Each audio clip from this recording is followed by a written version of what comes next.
For the push-up, we're going to start by setting up our hands.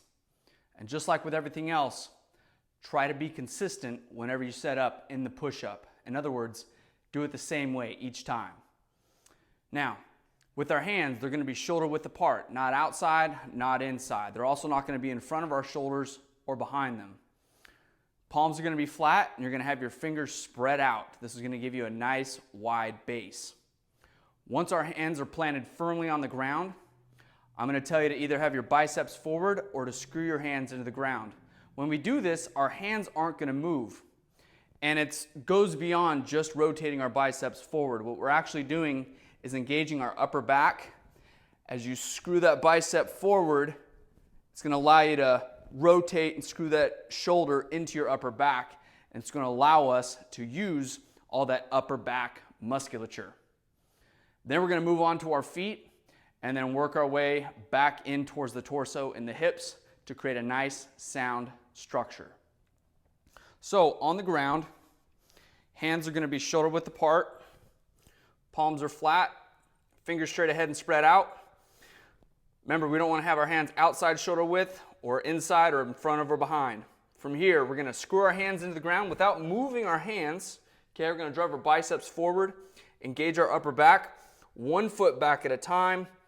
Okay, drive the heel into the ground, bring my other foot in right next to it. We're not going to have a gap between our feet.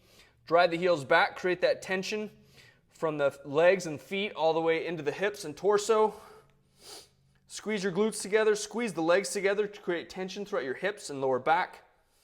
From here, taking your belly breath. As you lower yourself into the ground, you're going to keep your forearms vertical and your arms in nice and tight to your body. So that as you do so, arms are brushing in against the side of your rib cage. We don't want the elbows flaring out. We also don't want our elbows driving backwards.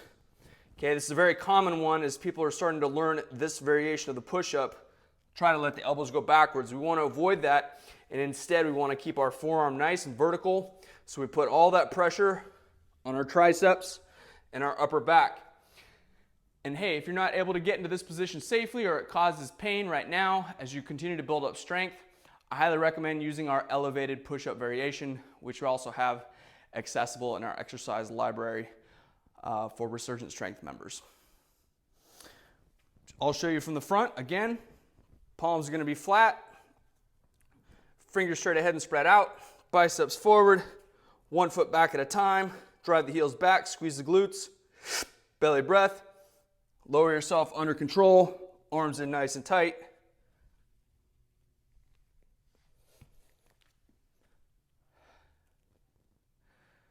And that's the push-up.